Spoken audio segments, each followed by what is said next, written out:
ये हृदय विदारक तस्वीर किसी को भी भावुक कर दे।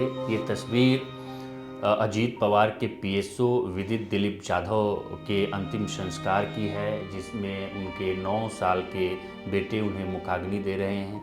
ये तस्वीर अपने आप में अंतिम विदाई है दिलीप जाधव की, विदित दिलीप जाधव की, जो पीएसओ थे और 2009 में महाराष्ट्र पुलिस में उन्होंने भर्ती हुए थे। 2009 के बाद से उसके बाद से पीएसओ के रूप में, पर्सनल सिक्योरिटी ऑफिसर के रूप में अजीत पवार के साथ एक साए की तरह रहते थे और कहा जाता था कि वो एक सबसे सफल पीएसओ रहे अजीत पवार के, जो उनके साथ साए की तरह रहते थे। अभी जब जिस दिन घटना हुई, कल जब घटना हुई, तो उनके परिवार के सदस्यों ने कहा, उनके पास में पड़ोस के रहने वाले लोगों ने कहा कि वो मोटरसाइकिल से गए थे और उसके बाद से उनके घर में ताला लगा हुआ है। बताया जा रहा है कि वो अपने पुश्तैनी घर पे, उनका घर ठाड़े में था, ठाड़े चले गए हैं।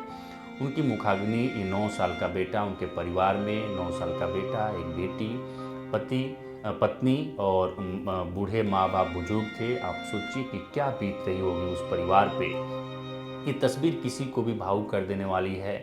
जब एक 9 साल का बेटा अपने पिता को मुखाग्नि दे रहा है, उसे ये भी नहीं पता होगा कि उसका पिता कभी फिर वापस लौट के नहीं आएगा। वीआईपी जो ये एक्सीडेंट हुआ है, इसमें कई जिंदगियां, 5 जिंदगियां चली गई हैं, विदा होके गई हैं, जिसमें से अजीत पवार एक प्रोमिनेंट लीडर, जो महाराष्ट्र के लिए अपूरणीय क्षति है, जिनको कहा जाता था, दादा के नाम से जाना जाता था, कहा जाता था कि कार्यकर्ताओं के बीच वो बहुत ही एक्सेसिबल थे।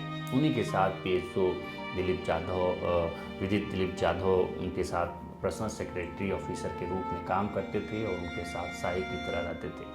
उनको गॉर्ड ऑफ ऑनर दे के अंतिम विदाई दी गई है, ये उनकी अंतिम श्रद्धांजलि है।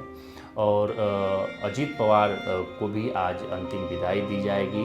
आज 12-1 बजे के आसपास ये खबर है कि वो उनको अंतिम विदाई, उनको श्रद्धांजलि दी जाएगी।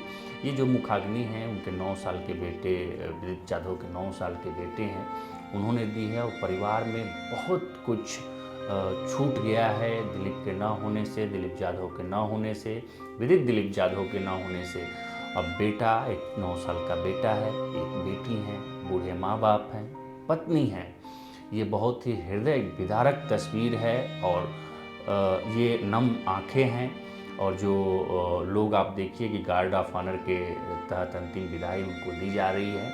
और महाराष्ट्र में की ये घटना पूरे महाराष्ट्र ही नहीं, पूरे देश के लिए एक हृदय विदारक ये घटना है, जिसमें एक बड़े नेता को, एक बड़े सिक्योरिटी ऑफिसर को और 2 पायलट, एक सुमित कपूर और शाम्भवी, और एक जो अटेंडेंट्स थी माली, पिंकी माली, जो यूपी के जौनपुर की रहने वाली थी, और जो को पायलट थी शाम्भवी, वो मध्य प्रदेश की रहने वाली थी। जबकि सुमित कपूर जो सीनियर पायलट थे, जिनको कहा गया कि 16,000 से 18,000 से ज़्यादा घंटे की उड़ान वो उड़ा चुके हैं। ये अपने आप में बहुत ही जांच का भी विषय है, चूँकि ये कहा जा रहा है कि कोहरे की वजह होने से उनको, पहली बार उन्होंने कोशिश की थी प्लेन उतारने की, लेकिन जब नहीं हुआ तो फिर टेक ऑफ, दूसरी बार जब टेक ऑफ किए तो ये दिक्कतें आई और जो उसका रनवे है, रनवे नहीं दिखा, जिसके बाद से फिसलने के बाद से जो नोज होता है, आगे का नोज, प्लेन का नोज ज़मीन में टकराया, उसके बाद आग लग गई। ये अपने आप में बहुत ही हृदय विदारक तस्वीर है। आप पीएसओ हैं, ये 2009 में मुंबई पुलिस से जुड़े थे। उसके बाद से अजीत पवार के साथ उनके पर्सनल सिक्योरिटी ऑफिसर के तहत ये काम कर रहे थे और इनकी भी अजीत पवार के साथ उस हादसे में निधन हो गया। ये बहुत देश के लिए अपूरणीय क्षति है। लेकिन ये तस्वीर बहुत ही हृदय विदारक और भावपूर्ण, नम आँख कर देने वाली ये तस्वीर है, जिनमें उनके 9 साल के बेटे उनको मुखाग्नि दे रहे हैं। चारों तरफ चक्कर लगा के मुखाग्नि सनातन परंपरा में ये दी जाती है। तो ये अपने आप में बहुत ही हृदय विदारक तस्वीर है और लोकमत परिवार की तरफ से भी विदित दिलीप जाधव को भावपूर्ण श्रद्धांजलि दी जाती है। फिलहाल इस रिपोर्ट में इतना ही, देखते रहिए।